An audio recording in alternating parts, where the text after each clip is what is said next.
सहनाववतु सहनौ भुनक्तु सह वीर्यं करवावहै तेजस्विनावधीतमस्तु मा विद्विषावहै।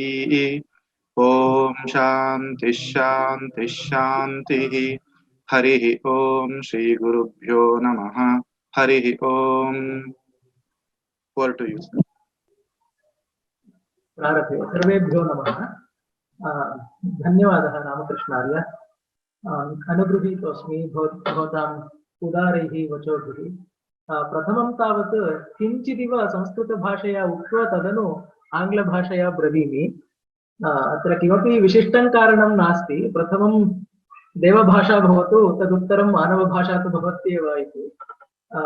महदिदं प्रमोदस्थानं यत् चिन्मय विश्वविद्यापीठेन प्रवर्तमाने संस्कृतमासे इयम् अवधानसम्बद्धा कार्यशाला आयोजिता इति। एवञ्च अत्र भागं ग्रहीतुं न केवलं भारतस्य विश्वस्यापि विभिन्नेभ्यः प्रदेशेभ्यः वयं सर्वे सहृदया समागताः इति ज्ञात्वा नितान्तं प्रसीदामि। तस्मात् आदावेव भवद्भ्यः साहित्यविद्यारसिकेभ्यः नमो वाकान् प्रशास्महे। एवञ्च इदमपि वक्तव्यं यत् अत्र केषाञ्चन कृतपञ्जीकरणानाम् अयम् आशयः वर्तते यत् सम्पूर्णमपि व्याख्यानं संस्कृतेनैव भवतु इति। किन्तु केचन अन्ये इत्थम् अभाषन्त आङ्ग्लभाषया प्राधान्येन भवतु, संस्कृतेन यदुक्तं वर्तते अवगच्छामः एव इति। तस्मात् द्वे अपि भाषे अत्र आश्रयेते। किन्तु किमिदम् अर्धजलतीयम् इति न खलु चिन्तनीयम्। सर्वेषाम् अविरोधेन भवेत् इति एतावन्मात्रमेव मनसि कृत्य अयं प्रकल्पः स्वीकृतः। यथा प्रवर्तमाने पूजाविधौ सर्वेषाम् अविरोधेन पूजाकर्म समारभे इति तत्कर्ता प्रतिजानीते खलु, तद्वदेव सर्वेषाम् अविरोधेन कलाकर्म समारभे इति भवेत्। आस्तां तावत्। In the previous 2 days, Dr. Ganesh introduced all of us to a wonderful world of Sanskrit poetry, of its various nuances, of what we can learn from Sanskrit poetry, its life-enriching values and its aesthetic nuances and so on. And also he gave us a brief overview of the tool set, so to say, that is required to understand and appreciate Sanskrit poetry in its entirety, be it grammar, be it figures of speech, including figures of sound and figures of sense, and the knowledge of our various Puranas, which is so much essential to understand Sanskrit poetry, and likewise knowledge of various other Shastras or academic disciplines. And yesterday he also spoke about a lot many things, starting from Vidvad Vijikisha, that is a supreme self-confidence of our Sanskrit poets, and appealing to win over other scholars in debate. This did not stem from any personal animosity, but from a confidence in their own learning, and more than that, because of the trust and because of the love they had for their subjects. So Dr. Ganesh also spoke a lot about things like Chaturvidha Kavitva and Kavya Hetavaha, that is the factors that bring about poetry, such as Pratibha, Vyutpatti and Abhyasa. And about Chitra Kavya, he introduced the concept in great detail yesterday. And these concepts are very much essential to understand the concept of Avadhanam itself, because they form the backdrop against which Avadhanam has panned out historically. So we must keep all of this at the back of our heads while understanding whatever is said, not just in today's session, but throughout the workshop. And today, I will be introducing you all to the concept of Sahitya Avadhanam, starting from the word itself. What does the word Avadhanam actually mean? And what does it entail in terms of an art form? Because Avadhanam basically means concentration, and how the concentration is actually metamorphosed as an art form, as a classical art form in India.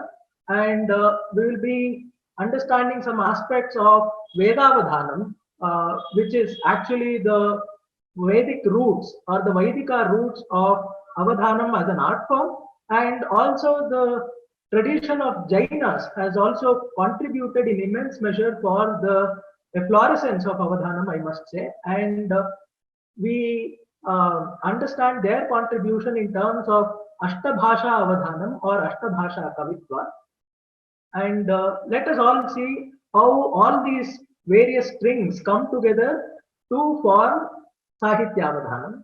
But before that, I shall take a few minutes of your time to walk you all through a concept called Chatu Kavitvam. Chatu Kavitvam or Chatu Kavita.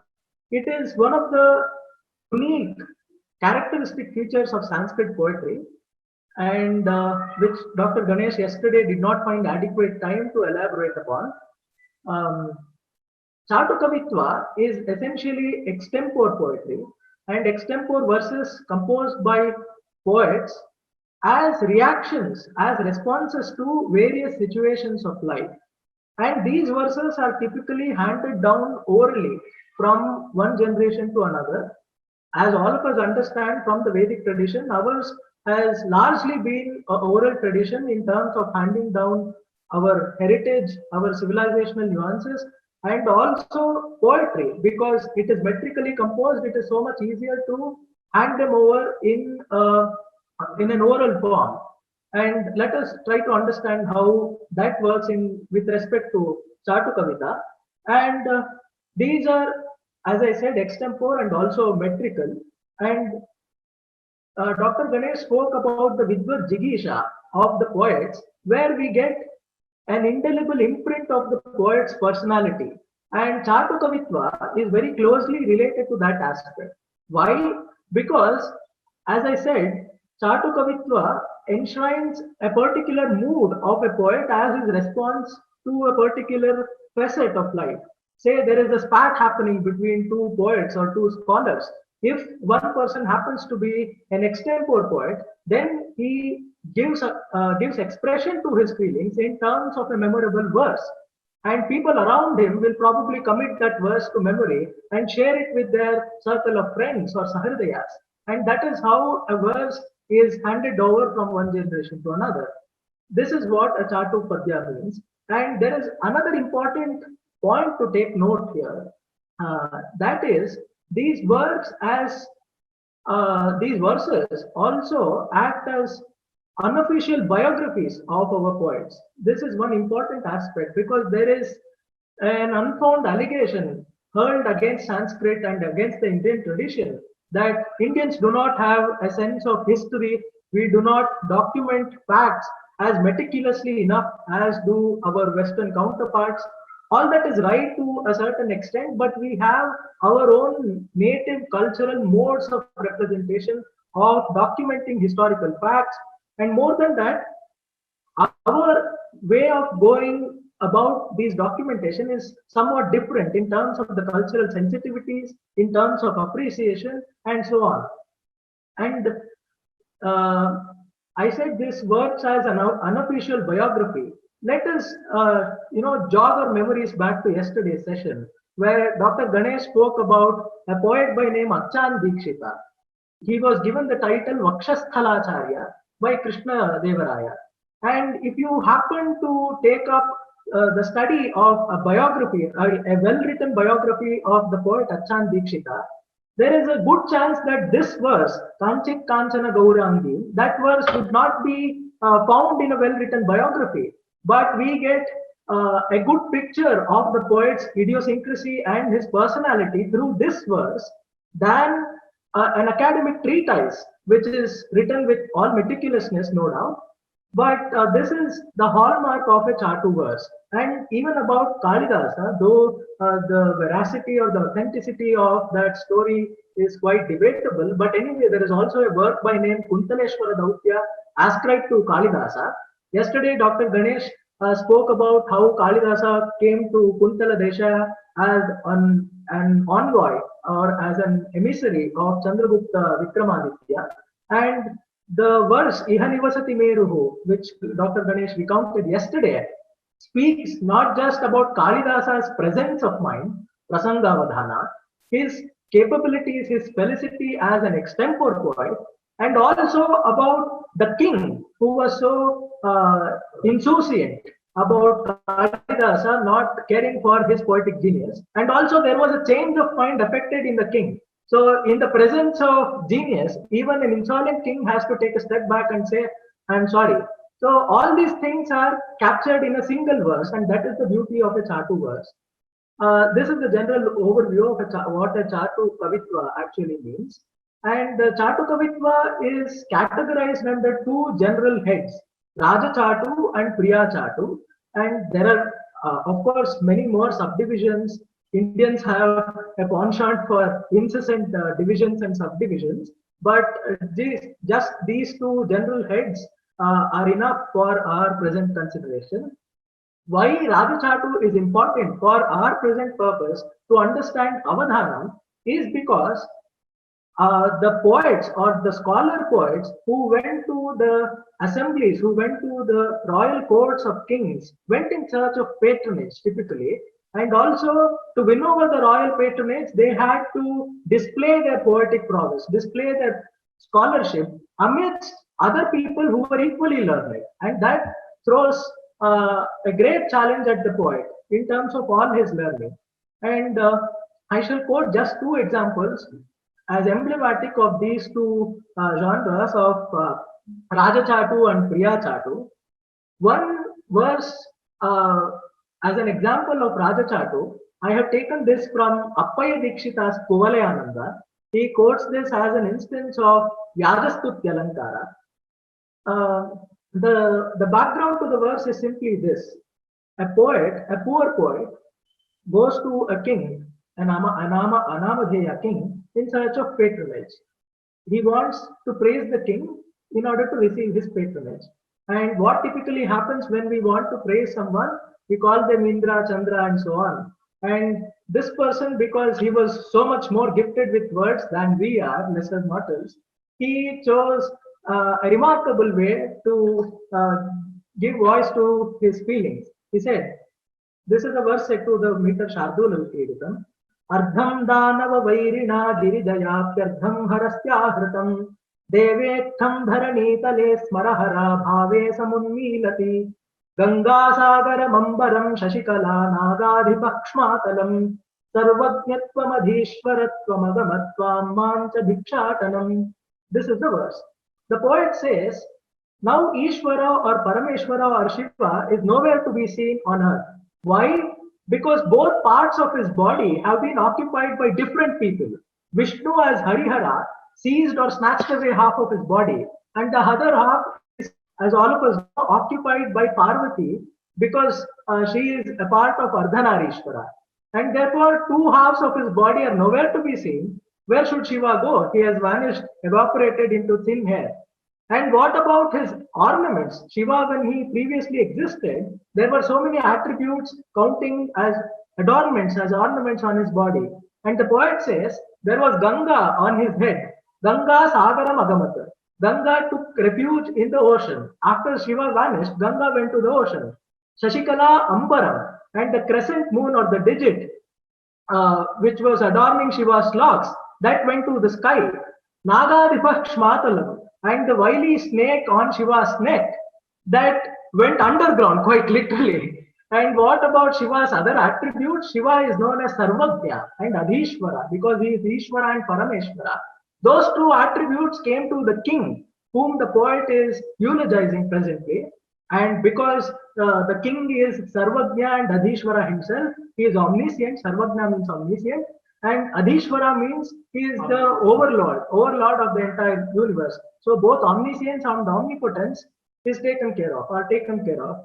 Adhishwaratvam Agamat Mancha Bhikshatanam. And the poet reserves the punch for the end, to the end. He says, Shiva was also the Adi Bhikshuka, though he was all capable and he is the Lord who blesses everyone with the wishes, with wealth, I must say. He himself has a begging bowl in his hands. And that Bhikshatana, that quality of Bhikshatana came to the poet. The idea is, I am a poor poet, please grant me riches. So this way of unique expression, this is termed Vakrata in Sanskrit. an oblique way of expressing. This is very important in appraising Avadhana poetry also. So this works as an example of Raja Chatu. Then what about Priya Chatu?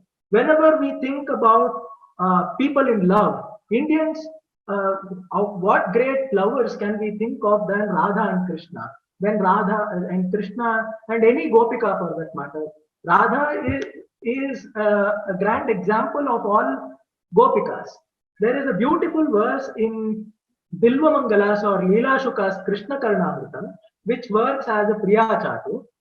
The poet says, Urvyam kopi mahidharo lagutaro dorbhyam dhruto leelaya tenatvam divi bhutale cha satatam govardhano giyase tvam trailokya bharam vahami kuchayoragre nataganyate Kimva Keshava Bhashane Bahuna Punyeryasho Labhyate.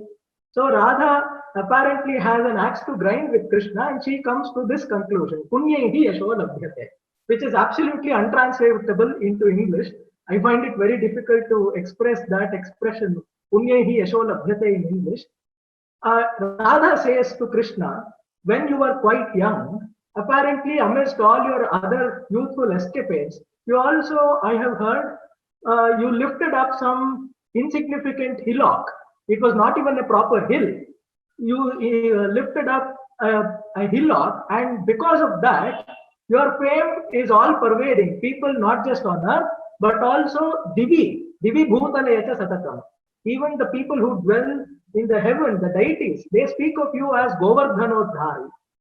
And that is the fame you have earned. But people do not even seem to think of me. And what is so special about me? You bear the entire burden, the entire weight of the world on your shoulders. And I carry you around all the time in my heart. And nobody seems to think of me. People, extol your virtues as Govardhanodhara. And I happen to bear you in my heart. And nobody thinks of me. This is a typical Priya Chatu, Punyehi Yashola. And these kind of things are very important because most of the verses composed during an Avadhana have certain qualities, have some aesthetic qualities, virtues like Vakroti, as I said previously, and so many turns of phrase and turns of expression that are so much seen, so often seen in Chatu Kavitva. And one aspect that is similar to both Chatu Kavitva and Avadhana Kavitva is obviously extemporaneity and the Ashutva, the speed at which it is composed, the Auchitya, the Prasanga Auchitya, or the appropriateness of the context, and also the Ashutva, the swiftness and the extemporaneity. So keeping all these things in mind, we shall try to understand the concept of Sahitya Avadhana. Let us begin with the word itself, Avadhana. What does it mean? All of us know if we have to understand it through or in English, it means one of the following things: focus, concentration, or attentiveness. It means one or all of these things, the word Avadhana. And our aestheticians and other Shastrakaras also have codified this concept quite copiously in their works. I am going to refer to the view of just one Shastrakara, of one Alamkarika, Vamana. He says in his Kavyalankara Sutra Vritti, he defines the word Avadhanam as Chittaikagryam Avadhanam. Chittasya Ekagrata Aikagryam Avadhanam Ityuchyate. So that is what it means. And what is so special about it? As all of us know from common experience, if Avadhana were to mean just concentration, then that quality of the human mind is absolutely essential to do any work well. Not just writing, not just composing the poem, not just reading the work of Shastra. It is even required to, as mundane a thing as browsing through a page on the internet. In fact, if you want to send out a WhatsApp message, then you will have to apply your mind. Of course, if are in the habit of composing texts using all sorts of abbreviations like LOL or ROFL, and without proper attention to spelling, which is the newfound fad. Actually, it is quite appalling. So if you do not have that habit, if you really want to compose a well-worded message, then obviously some amount of focus or concentration is required. And if that is the case, if avadhanam is so much required in as trivial and as mundane a thing as composing a WhatsApp message, what is so special about it in connection with this art form? Avadhanam is an art form, is a classical art form more so. And let us try to understand this question in the course of this talk, and of course in the course of this workshop also in the days to come. And a person who has a remarkable degree of concentration or focus is termed avadhani, or the female counterpart is termed an avadhanini. Avadhanam asmin asti iti avadhani. And that person is obviously a notch higher than the rest of the people. But our ancients have come up with certain coordinates of space and time for everybody to achieve such a state of mind. Concentration ultimately is a state of mind. Chittasya kachita bhumika avadhanam nama. Tasyaha sadhanartham अस्माकं पूर्वजैः शास्त्रकृद्भिः काचन परिकल्पना कृता वर्तते, सा च सारस्वतमुहूर्तः इति अभिधीयते. Saraswata Muhurta is a concept envisaged by our ancients in regard to or in connection with avadhanam. So Saraswata Muhurta is basically this. It is a time typically late in the night or early in the morning, which is conducive to achieve concentration, to achieve that frame of mind where you are composed, where your mind is equanimous and you can concentrate on anything quite effortlessly. Avadhani is a person for whom concentration is his second nature. He knows concentration like the back of his hand, but that is not the case with common people. So for the common people to achieve it, our ancients have evolved this model of Saraswata Muhurta. Like I said, it is typically in the early hours of the morning. And what about the space? That has a close correlation with the time. In terms of you should place yourself in peaceful surroundings. That is the general idea. You should in secluded atmosphere, and typically at the wee hours of the day in the morning, there is not much sound anywhere, and therefore you are left to yourself to apply your mind to anything you like doing. There is no sound around, apart from perhaps the occasional chirping of birds or the noise of animals, which isn't as intrusive as the sound of a train or the sound of vehicles or something like that. So Saraswata Muhurta is a concept that our ancients evolved to help understand the concept of avadhanam better. And the person having adequate amount of concentration, does this attribute itself confer upon him the title of avadhani, or are there any further attributes? In yesterday's class and even the inaugural session, Dr. Ganesh spoke about the Kavya Hetavaha, the factors that cause poetry. They are Pratibha, Vyutpatti and Abhyasa. If I am to reiterate, Pratibha is inborn genius. It is also translated as a creative imagination of the poet, and Vyutpatti is wide-ranging learning in various shastras and kalas or erudition, and Abhyasa is constant and dedicated practice. So these three aspects of Pratibha, Vyutpatti and Abhyasa, coupled with concentration, are they by themselves enough for a person to be termed an avadhani? No. There are additional three factors. They are termed dhara, dharana and dhairya. It is the dhatraya of avadhana. So if any of you here are from the background of say management or leadership, you might have heard of the 7 S's of success or 3 R's of leadership and so on. And if you want to think of avadhanam along those lines, it is available. 3 dhas of avadhanam: dhara, dharana and dhairya. And I must acknowledge and gratefully remember on this occasion that Dr. Nagaraj Paturi in his inaugural address touched upon these aspects he spoke about one another point of Bahumukha Avadhanam instead of Dhairya, but it is more prudent to include Dhairya, which will become evident in my explanation or through my explanation. Let us understand these three aspects. What does Dhara mean, what does Dharana mean, and what does Dhairya mean? Dhara refers to the extemporaneity, or it means an unceasing flow of words, not just words, but also of verses. Avadhanina bahumukhena bhavyam, nama bahubhashina bhavyam avadhanina. Tena vachayamatvam na kadapi ashrayani. Tasmat dhara atyantam avashyaki avadhaninaha. A person like me can never even think of doing an avadhanam because I am quite reticent by nature. In the Valmiki Ramayana, Bhagavan Adikavi gives a set of epithets to describe Sri Rama, and we can gainfully think of those three epithets to understand these aspects better. Valmiki describes Rama as a Purva Bhashi, as a Smita Bhashi, as a Smita Purva Bhashi. All the three are important for an Avadhani. Avadhani must be a Purva Bhashi. Even if the questioners, especially the Aprastuta Prasangi, if he is unforthcoming, if he is silent, the Avadhani must himself drag him into conversation in order to make the whole session quite interesting. That is Purva Bhashitva. And Smita Bhashi and Smita Purva Bhashi, he should speak with a smile and he should always have a smiling face. That makes the session itself so much more pleasant. That is about Dhara.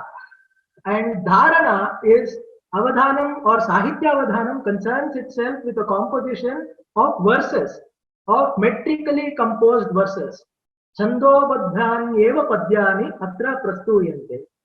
Yadyapi Samskrita Sahitye gadyamapi kavyattvena angikritam athapi atra pradhanyena vyapadesha bhavanti iti hetoh padyameva kavyam iti vyavahriyate.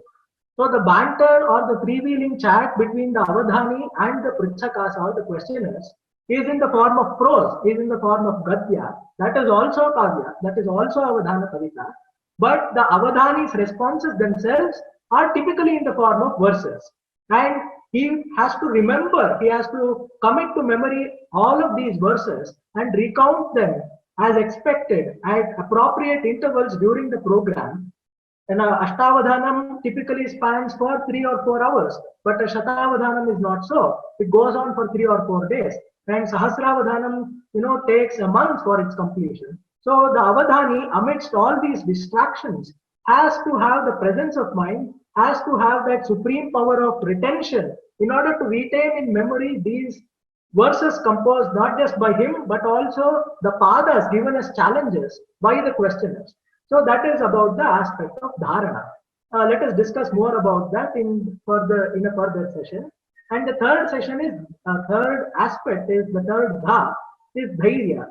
Dhiyaha idam dhairya. Dhairya means it also has an intellectual aspect to it, an intellectual touch to it in terms of its etymology. Dhiyaha idam dhairya. And also it means fearlessness and also confidence. Fearlessness usually can degenerate into an insolence, a disrespect for the scholars present. But that is quite unbecoming of an Avadhani. An Avadhani should be rightfully confident and justly modest also. That is absolutely required. His self-confidence should not show itself, should not manifest as insubordination to the other scholars or poets present. There is a very thin line of demarcation, but that thin line is very important for us to bear in mind. That is the aspect of dhairya, of fearlessness, as evidenced in the good many padyas cited by Dr. Ganesh yesterday. If Mallinatha says, Saujanya Janyam Yashaha, Vanim Karna Bhujim Ajiganat, Saujanya Janyam Yashaha, that has fortunately recorded for us the prodigious scholarship of Mallinatha. But Mallinatha also says, Kalidasa Giram Saram, Kalidasa Saraswati, Chaturmukhopyatha Sakshata, Vidur Nanyetu Madrishaha. This is a symbol of his modesty, and the other verse is a symbol of his scholarship. Both are equally important. and avadhanibhihi evam vidha charitraihi bhavyam bhavitavyam. That is the dhatraya of avadhanam. That is so much required for avadhanam, and these factors, like I said previously, work in close correlation with pratibha, vyutpatti and abhyasa, and also concentration, obviously. And this art form as sahitya avadhanam has elements related to memory power, of concentration, of extemporaneity, and also one more important aspect related to entertainment, that is sabharanjana, because it is not just a conversation between like-minded people. If I happen to be well versed in a particular branch of Shastra, and I happen to have some poor souls in front of me, before me, I cannot go hammer and tongs against them, bore them with reams of details about endless nuance of Shastra. That is quite unbecoming. Avadhana should be a platform of not just bodha but also modha, to employ the idiom adopted by Dr. Ganesh. Not just bodha but also modha. Entertainment is an inviolable part of avadhana, and this happens through the various pruchakas. Both Dr. Nagaraj Paturi and Dr. Ramakrishna Tejataya and the Honorable Vice Chancellor, they pitched in with important details about teamwork that is so much essential for avadhanam to be successful. It is not just avadhani going on endlessly showcasing his talent and scholarship. No, it is not that. It is a teamwork pitched in by the questioners, the audience, and also the avadhani. It is a saraswata aradhana. And it is a carnival to celebrate literature, to celebrate poetry. And Indians have thought of this art form not as a dry endeavor, but as an exercise filled with so much joy and so much fun and laughter. It has so much mirth.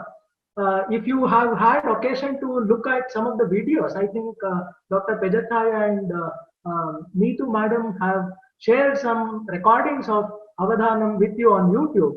So if you have had occasion to look at those recordings, you can know for yourself that it is such a lively session. There is so much of exchange, witty exchange of words between the aprastuta prasangi, trying to outsmart each other, not in a spirit of animosity, but like I said, just it is all in the game. Everybody takes it in the spirit of sport, in the spirit of sportsmanship. And avadhanam, it is very important to remember, is classical art form. So the aspects that Dr. Ganesh touched upon in his first session related to grammar and all those things that I recounted at the beginning, those are very important because it is classical poetry. It is Chandobadha Kavita and not just free verse. Free verse is there, but it does not have enduring appeal. Bharatiya Kavita Tavat Dhvani Parinishthita Dhvani Paramparaha Tatra Syuhu. And for those paramparas of dhvani or suggestion, for them to be there, so much elements going into the composition of the verse to make it dhvani pravana, like vakrokti, like auchitya, and so many other things. That is why the aspect of vyutpatti is so important. And having understood the term avadhana itself, let us understand the modes of its presentation. Here we are dealing with Sahitya Avadhanam, basically, and in future sessions, Dr. Ganesh himself will introduce all of you to other modes of Avadhanam, apart from Sahitya Avadhanam, like Gita Avadhanam, or Nritya Avadhanam, or Chitra Avadhanam, and so many other formats. But this is Sahitya Avadhanam because it is the most versatile. And it usually expresses itself in three modes: Ashtavadhana, Shatavadhana, and Sahasravadhana, or multiples thereof. And there is a very good parallel to understand this. If you happen to be fans of cricket, then you can understand Ashtavadhanam as a one-day international match. What the factors, the dynamics that go into the playing out of an ODI match are somewhat the same of Ashtavadhanam, because it takes 3 to 4 hours for its completion and has the same amount of impact or appeal on the audience. and Shatavadhanam is a test match.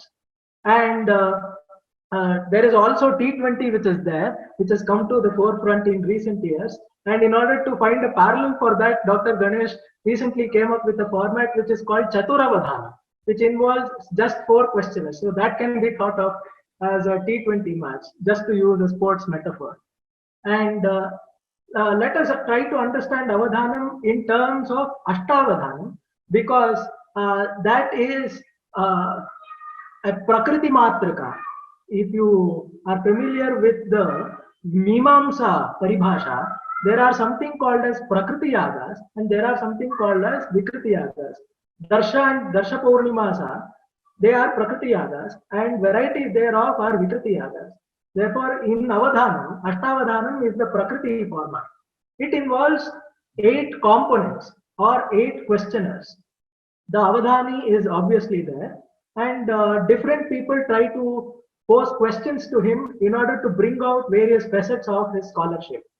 And the usual components involved are Nishiddhakshari, Samasya Purana, Dattapadi, and Chitra Kavita as it is practiced in Karnataka in Sanskrit and Kannada, widely popularized by Dr. Ganesh and adopted by some other performers. So Chitra Kavya, Ashu Kavita, and Kavya Vachana, Aprastuta Prasanga, and either Sankhya Bandha or Gantavadhana or Uddishtakshari. So the idea is very simple. There are 2 aspects.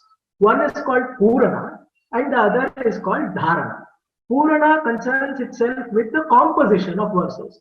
Say you are given a particular topic and the questioner assigns a particular meter. The Avadhani begins to compose his poem, which will see its completion in the course of 4 rounds. So Avadhanam unfolds in 4 rounds.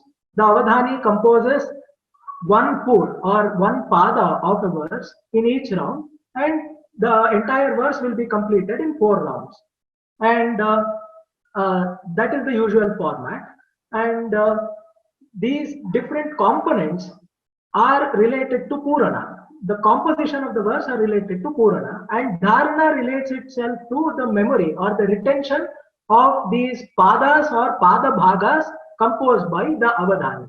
So these 2 aspects are there, and it happens in 4 rounds. So just to give the English equivalents of these 8 typically employed components, of course they will be explicated in great detail tomorrow and day after by Dr. Ganesh and also by Dr. Ramakrishna Pejataya. I will be just giving the English equivalents of them for you to gain an overview or a basic understanding of these concepts. Nishiddhakshari is composition of verses which happens through the negation of syllables. These factors are similar or the same in all components.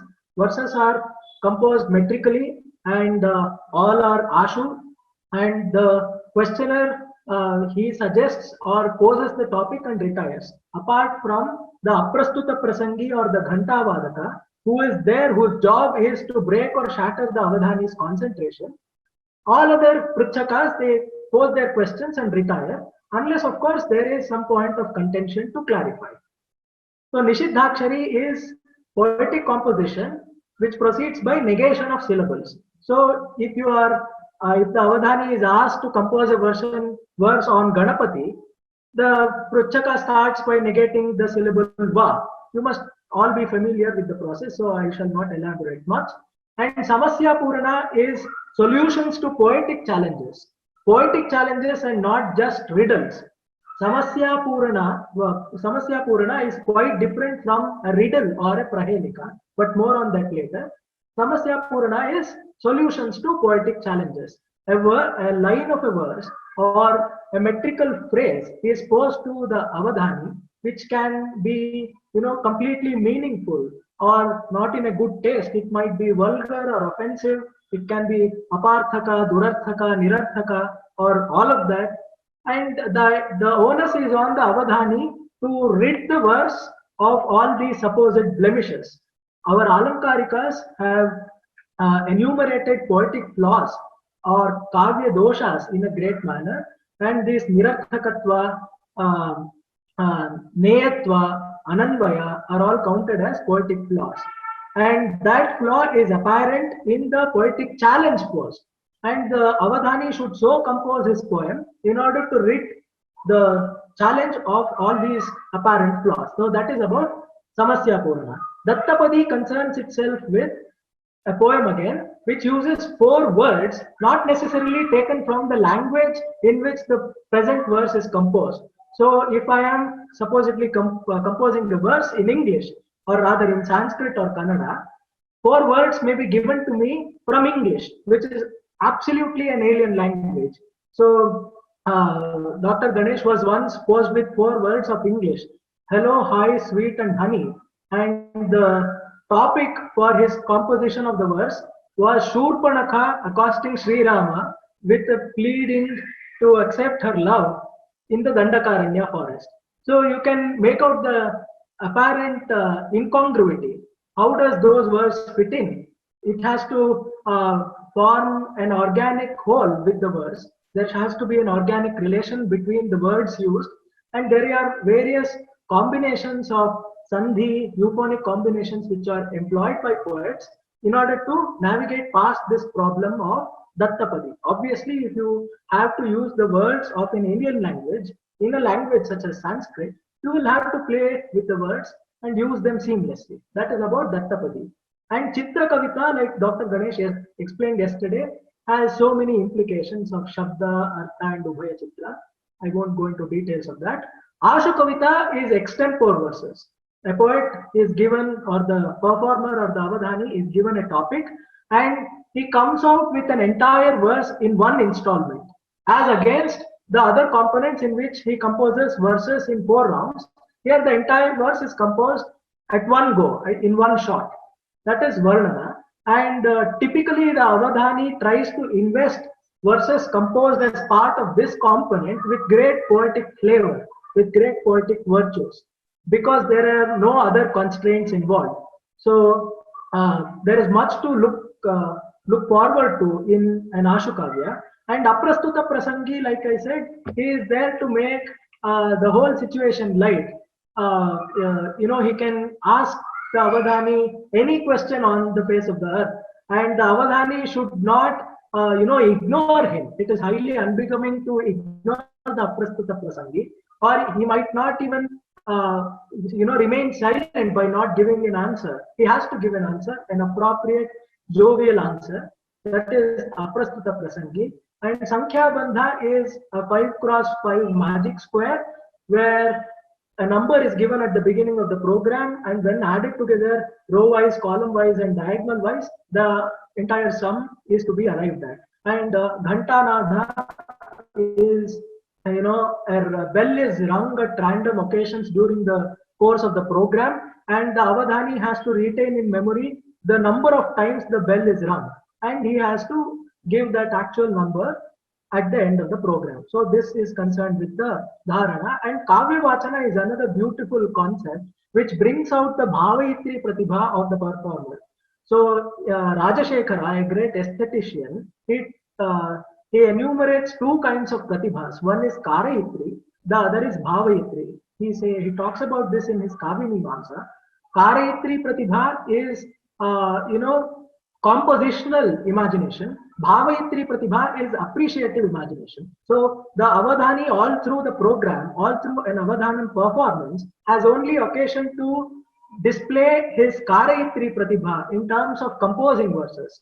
But Kavya Vachana, this component, gives room for him to display his Bhavaitri Pratibha in terms of giving a rasa-filled discourse on poetry composed by master poets such as Valmiki, such as Kalidasa, Shudraka, Vishakadatta, and so on. The Pritchaka, or the questioner, takes a beautiful verse from the hallowed heritage of classical Sanskrit literature and sings it melodiously, soulfully, and the Avadhani not just identifies the verse and the canto from which it is taken, but also gives a very good discourse on the aesthetic nuances of the work. That is so much about the components and the format of a typical Ashtavadhanam. And Shatavadhanam is simply a multiple of this. That is why I spoke of Ashtavadhanam as a Prakriti Kalpa of Avadhanam. Shatavadhanam just involves 100 questioners or 100 topics. Typically, if you can't find 100 questioners, 100 topics are posed, and Sahasravadhanam, Disahasravadhanam, Panchasahasravadhanam are all multiples thereof. And there is also another concept called as Gunita Avadhanam, where multiple Avadhanams unfold simultaneously. This typically happens by employing multiple languages during an Avadhanam performance. So, if an Avadhani composes poetry, say in Kannada, Sanskrit, and Telugu simultaneously, then that is termed a Trigunita Avadhana. There is Chaturgunita Avadhana, Shadgunita Avadhana, and multiple varieties thereof. That is termed as Gunita Avadhanam. Even it can be performed by employing a single language. The idea is to multiply the number of components so that an entire performance is performed so many number of times. So if it is a Trigunita Avadhana, you can count it as 3 Avadhanams performed thrice. So obviously that is a greater feat than just an Avadhanam, just an Ashtavadhanam. And having all these details in mind, I gave you a basic overview of Sahitya Avadhana. Now let us try to understand a concept called as Veda Avadhana. That is so much important for us to understand the history of Sahitya Avadhanam. Not just Sahitya Avadhanam, of Avadhanam itself as an art form.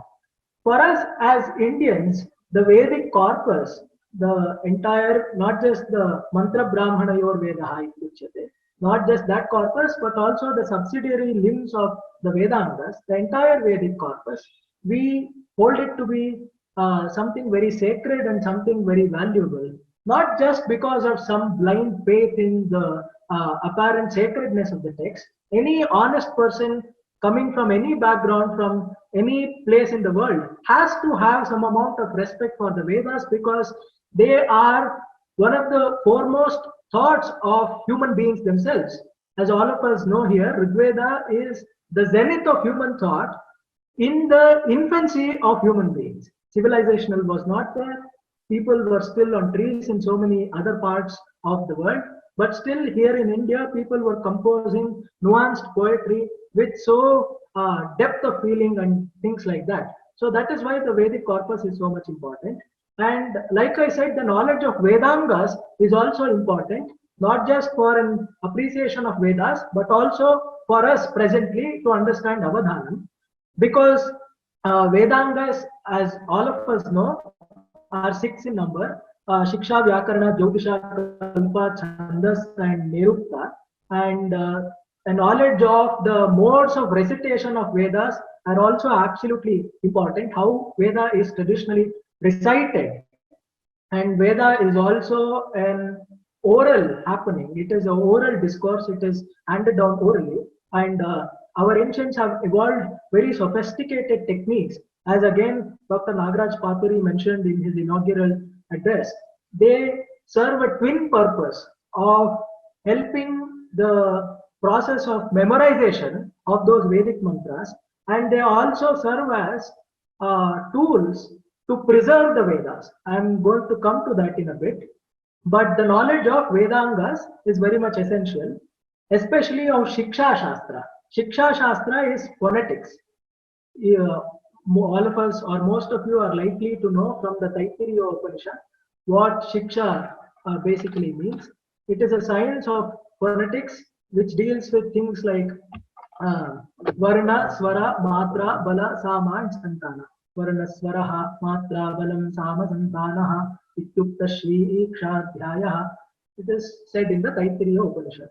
So Varna is the syllables, Swara is the accent, Matra is the syllabic instant, or the time taken to utter a syllable, a short syllable or a long syllable, Rasva or Dirgha. And there is one another which is called the Pluta, but I'm not going to dwell on that. Matra and Bala. Bala is the emphasis which has to be laid on different syllables, and Sama and Santana, which deals with the combination of all these syllables. And a knowledge of Shiksha Shastra, or the science of phonetics, is very important to understand Veda Avadhanam. And also a sound knowledge of Pratishakyas is also important.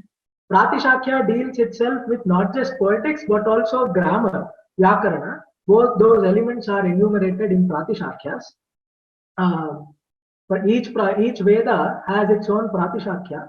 Rigveda, there is Rig Pratishakya, Yajuh Pratishakya, and so on. And why I said these things are required is because our ancients came up with a technique called Ashta Vikritis in order to help memorize the Vedic mantras better and also to preserve the Vedas. So, as I said, we think of Vedas as a very sacred lore and we have to preserve it in an uncorrupted, unpolluted form. And in order to ensure that, our ancients evolved this technique of Ashtavikritis. There are 8 modes of recitation of the Veda. I shall give you a list of them, and I must make this observation here that it is absolutely impossible because of the constraints of time to go into great detail about each of these concepts. They are very nuanced and they also require a background of Vedic recitation and of the Vaidika corpus itself for their correct appraisal. So I will share some YouTube link with all of you, which you can hear to get an understanding of concepts like Jata Patha and Ghana Patha. So the 8 Vikritis are Jata, Mala, Shikha, Rekha, Dhvajo, Dando, Ratho, Ghanaha, Ashto Vikritayaha, Proktaha, Kramapurvaha, Manishibhi. I shall repeat, these are the 8 Vikriti Pathas of the Veda. Jata, Mala, Shikha, Rekha, Dhvaja, Danda, Ratha, and Ghana. Each of these is worked out in a great amount of detail in the texts that I enlisted. And apart from these, there are 3 other terms to be borne in mind. Those are Samhita Patha, Pada Patha, and Krama Patha. So Samhita represents the basic form of a Vedic mantra. So if you open the Rigveda Samhita, for instance, the very first mantra is Agni Ile Purohitam Yajnasya Deva Mritvidam Hota Aram Ratadhatamam. This is called the Samhita Patha. And Pada Patha and Krama Patha are based on this Samhita Patha. They involve various permutations and combinations of this Samhita Patha. And each of these other Vikritis, Ashta Vikritis, are all permutations and combinations. So, like I said, please listen to a recitation. Most of you might already be aware of what a Ganapata is, but please make some time, do make some time to listen to at least one recitation of Ganapata because that is absolutely essential to understand the gravitas of Vedavadhanam. And there are other terms like Vyutkrama, Utkrama, Abhikrama, Sankrama, again dealing with various combinations of syllables or words. So, Agnim, Ile, Purohitam, if these are individual words, they are repeated in various permutations and combinations to evolve each of these techniques. So, what a Vedavadhanam entails is not just memorization, but also, exhibiting feats with respect to these Ashta Vikritis. There were many people, especially in Andhra and especially in South India, where the tradition of Veda Patha is well preserved. There were many Vedavadhanis, and I shall give you a brief overview of the procedure involved in a Vedavadhanam. It is typically like this. There are 8 steps involved. One is if you are given a mantra, if you are asked to recite a particular mantra from either of the Vedas, Rigveda, Yajurveda, Sama, or Atharva, you are expected to recite it backwards to forwards by listening to the mantra just once and also reciting the same in the Pada, Krama, Jata, and Ghana formats. Not just reciting the words backwards to forwards, but also in these formats. That is step 1. Next is, if you are given a mantra, you should recite it by adding the pranava before every word. Pranava is the Omkara. You should add that pranava before every word and recite the mantra without any breaks in between, without any jars. And the third is, if you are given the specific position of the mantra. As you might be aware, the Rig Veda is arranged in terms of ashtakas or mandalas, and those are again subdivided as suktas and riks. Riks are individual mantras. Collectively, they form suktas, and suktas form a mandala. Rigveda totally has 10 mandalas. And Yajurveda also similarly has different ways of subdivisions. So if you are given a particular position of a mantra in terms of the mandala sukta or the rik, for instance, the 9th mandala, the 81st sukta, and the 3rd mantra, you are to identify that mantra mentally. Identify those syllables in those particular mantras, or come up with the mantra itself. This is one way, and it can happen with any of the Vedas. This is the step 3. Step 4 is, if you are given a particular rik or a particular hanas as applied to Yajurveda, you should identify the number of syllables and the numbers of accent involved in that particular mantra. Accents are typically 3 in number: Udatta, Anudatta, and Swarita. Samaveda has another set of varied accents, but typically let us restrict our analysis to just 3. If you are given a mantra, you should identify the number of accents and the number of syllables or aksharas involved in that mantra. The next step involves giving the exact number of mantras, words, syllables, phonemes, and accents in a specific section of the entire length of the Veda. So if you are asked how many words are there in the Ashtama Mandala of Rig Veda, you have to be in a position to give that. So that is the kind of training involved. And the next step is, given a mantra, if you are given a mantra, you have to expound on the intricacies of Traisvarya, of the accent. And there are further steps in a similar manner. While reciting a mantra in the Ashtavikriti format, Jata, Mala, Rekha, all of those, adding pranava before every word. So if it is absolutely unthinkable to add pranava before every word in the Samhita Patha, it has to be done while reciting a mantra in Ghana format. So please appreciate the gravitas that is involved, the complexity or the intricacy that is involved. They have to be so agile mentally in order to come up with these feats. And given a mere sequence of accents, that is, you are given a stream of Udatta, Anudatta, and Swarita, you have to identify the correct Vedic hymn that fits it. This is similar to what is known as Akshara Mushtika Kathana in Sahitya Avadhanam, where you are given a set of swaras, for instance, a, a, e, e, u, e, a, e. This is a typical thing. This does not fit to any well-known verse, but this is how it is typically done. Dr. Ramakrishna Pejataya here knows the complexity, and of course, Dr. Ganesh, both of them have performed it in practice. So it involves like this. And in Vedavadhanam, accents are given. Just a set of Udatta, Anudatta, and Swarita are given, and the performer, the Avadhani, has to identify the mantra which fits into this scheme or this pattern of accents. This is how a Vedavadhana is performed. And also, like Dr. Paturi mentioned, it involves Netravadhanam also, aspects of Netravadhanam, where the questioner and performer are seated quite far away from each other. It can be thought of in a similar manner to the popular sport dumb charades, where a mimicking happens and the performer has to identify that verse through the mimic, and also he has to recite that mantra. So this is about Vedavadhana. And now to quickly enumerate another point which is left out for today's discussion, that relates to what is known as Ashtabhasha Kavitva. Before that, there were many Vedavadhanis present, like I said previously, especially in South India.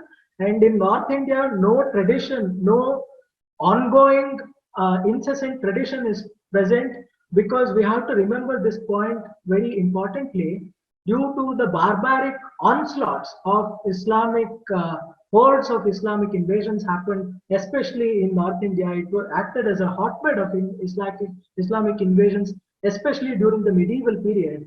And it is absolutely distressing to know that such a rich legacy was axed off all of a sudden, because of this barbaric invasions. It pains one to acknowledge that fact of history.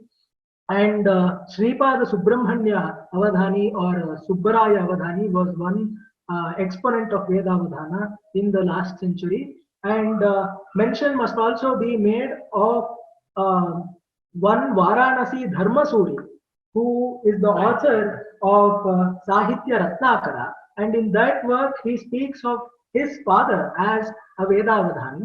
I shall just recite one verse from his work because it is one of the very rare instances of literary record of Vedavadhanam.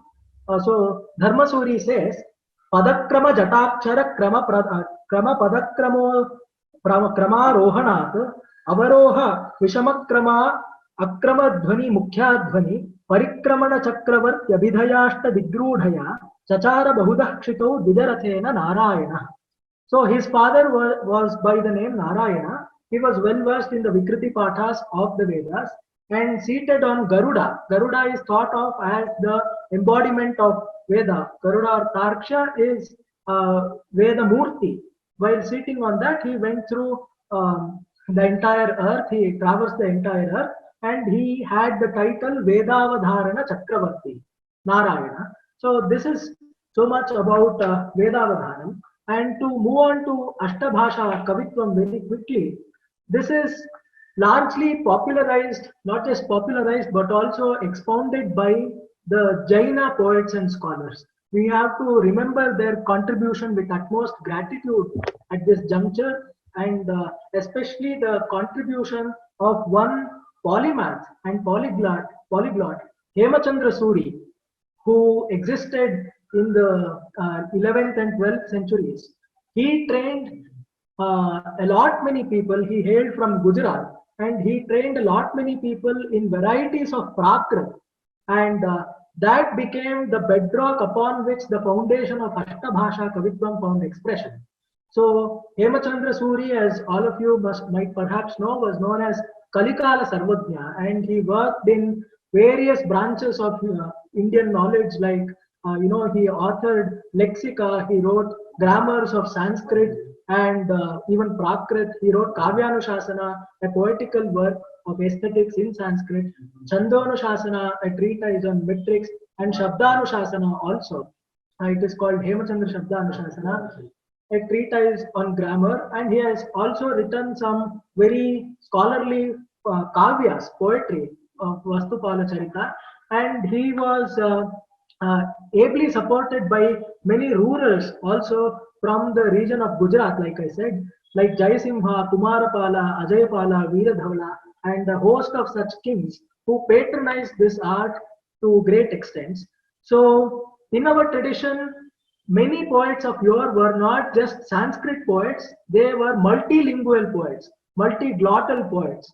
Each of them was a polyglot. Typically, if one happens to versify in Sanskrit, it can be implicitly assumed that he was well versed in all the regional languages, or prevalent in his region at least, especially the various varieties of Prakrit. And the Ashtabhasha Kavitva formula, as envisaged initially, it involved these varieties of Prakrit. They are Shauraseni, Magadhi, Maharashtri, Paishachi, Chulika Paishachi, Ardhamagadhi, Apabhramsha, and Bhandira. I shall repeat if anybody wants to jot these down. Shauraseni, Magadhi, Maharashtri, Paishachi, Chulika Paishachi, Ardhamagadhi, and Apabhramsha, and also Bhandira. Jainas had great respect and penchant for the Apabhramsha, or more than Apabhramsha, the Ardhamagadhi Prakrit, because it happens to be the language in which a good number of their religious texts are composed. Jaina works are composed in Ardhamagadhi, and naturally they had great regard for that language. And Ashtabhasha Kavitva was this. And like I said, many of our poets and even poetesses, this aspect has to be emphasized because Sanskrit is oftentimes thought of as a language having, male chauvinism or male jingoism. Not at all. Poetesses or kavitris like of the rank and accomplishment of Madhuravani, Ramabhadraamba, they were well versed in all these languages, in as many as 8 and 6 languages. So, and Vishwanatha, Rajashekhara, and Hemachandra himself, Ratnakara, Shivaswamy, Abhinavgupta, all of these poets, all of these Shastrakaras were polyglots. And Rajashekhara, interestingly, speaks of himself as a Kaviraja, and he adduces the epithet Kaviraja to that poet who has equal felicity with all these varieties of Prakrit alongside Sanskrit. And he calls Kaviraja one step further than a Mahakavi. So you can see that regional languages and Sanskrit always had a harmonious coexistence. And also Sanskrit and Prakrit are no two languages at all. Prakrits are regional manifestations, regional expositions, the spoken word, so to say, of Sanskrit. So this is very important to bear in mind. This is Ashtabhasha Kavitva, and people were typically well versed in this Ashtabhasha formula. So these various trains of Chaturvidha Kavitva of Ashu, Madhura, Chitra, and Vistara, as explained by Dr. Ganesh yesterday, and Chitra Kavya as an independent format itself, and Ashtabhasha Kavitva as evolved by the Jains. And as far as the Vedic roots are concerned, the Veda Avadhanam, all these came together to form Ashta Vishayakam Avadhanam, Ashta Vishaya Sambadham Avadhanam, which came to be known as Ashtavadhanam, Sahitya Avadhanam as Ashtavadhanam. So Ashtabhashavadhanam, composing poetry in 8 languages, gave way to composing poetry taking 8 components. Because, as I said previously, there were scholars and in regional languages like Kannada and Telugu also by 12th and 13th century who explored components such as Samasya Purana and Dattapadi, Vyastakshari in those periods itself. And in order to fabricate those positions, those components into the format of Ashtabhasha Kavitvam, they came up with Ashta Vishayakam Avadhanam or Ashtavadhanam. So with this, I take leave. If you have any questions, I will be happy to answer them. Namaskar, Mahoday. Namaskar. So my question is, we can develop ourselves for the Avadhanam, Sahitya Avadhanam by Chanda, Lankara and all that things. What about the Shabda Bandha or Sankhya Bandha? We can, how can we develop ourselves for Sankhya Bandha? What is the trick behind that? Okay, the answer to this question lies in the word Sahitya Avadhanam itself. So Sahitya Avadhanam concerns it with nuances of literature, and Sankhya Bandha is introduced to bring in a concept of mathematics into the fold of Avadhanam. And Jainas, I forgot to mention that aspect, they brought in the aspect of mathematics into Avadhanam. So there are various techniques and algorithms involved to solve the Sankhya Bandha, which is a magic square. Typically, a 5x5 magic square is employed. A simple Google search will will come to your help. There are various algorithms involved, and you can in fact come up with your own algorithm to solve a magic square. It is not very difficult. I can share a link with you later on. नमो नमः आचार्य। नमस्कार। मम ध्वनिः श्रूयते खलु? आं सम्यगेव श्रूयते, उच्यताम्। मम प्रश्नद्वयमस्ति। एकं यद् अधुना अस्माभिः अष्टावधानम् इति प्रयोगः यः अवलोक्यते, एतस्य इन् प्राक्टिस् उल्लेखः नाम प्राचीनकाले इन् प्राक्टिस् उल्लेखः कस्मात् कालात् उपलभ्यते इति एकः प्रश्नः। द्वितीयः प्रश्नः, अधुना अस्माभिः अष्टावधानयानि अङ्गानि प्रयुज्यन्ते, एतान्येव अङ्गानि प्राचीनकालेपि सर्वाण्यपि उपलभ्यन्ते उत तस्मिन् काले अन्यान्यपि कानिचन अङ्गानि इति प्रश्नद्वयम्। अवश्यं यथामति उत्तरितुं प्रयते। अन्येषाम् अपि अवबोधः सौकर्येण भवतु इति आङ्ग्लभाषया कथयामि। So the first question was regarding the most ancient reference to Ashtavadhanam. It happens to be in a treatise composed in the Kannada language by Kavi Kama. He has written a work called Sringara Ratnakara, and Dr. Ganesh will expound on these concepts about the historical roots of Avadhanam in a further session. Tat satrantare vakshyate.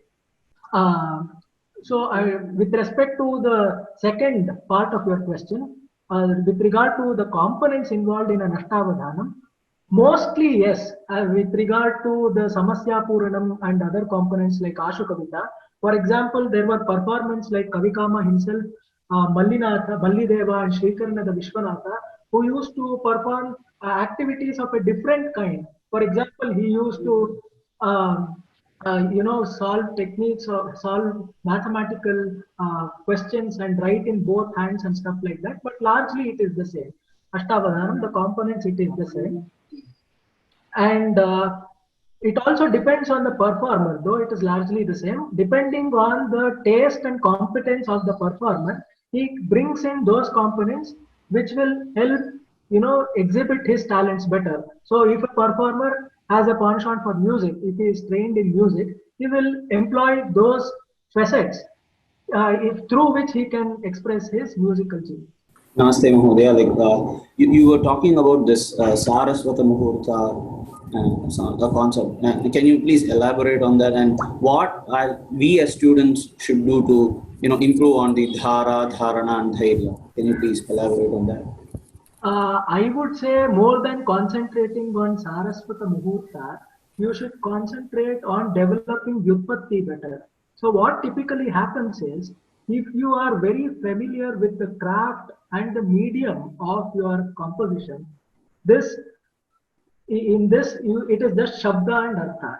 And if you are to gain expertise in Shabda and Artha, you have to go through the grind of Vyakarana, Chandas, Kosha and stuff like that. Saraswata Muhurta, like I said, it only acts as an external agent to bring in a sense of composure. And if you have to perform an Avadhanam, such a state of mind is not there. It might help you train yourself to get that mindset better. But those aspects of Yutpatti and Abhyasa, constant practice, and internalizing these aspects, and the hallowed virtues of Indian tradition of taking life at a slower rate, these aspects also come to the help, but more so of Vyutpatti, that automatically grants you the confidence to face any assembly of scholars. That is, of course, the hallmark of Avadhana poetry. Thank you. Thank you. Raghunandana ji has also raised his hand. Yes, please go ahead. नमो नमः। मम प्रश्नः तावत् साक्षात् अद्यतनस्य विषयस्य उपरि नास्ति, परं यत् अस्माभिः ह्यः अधीतं तद्विषये छन्दसां विषये प्रश्नद्वयं विद्यते।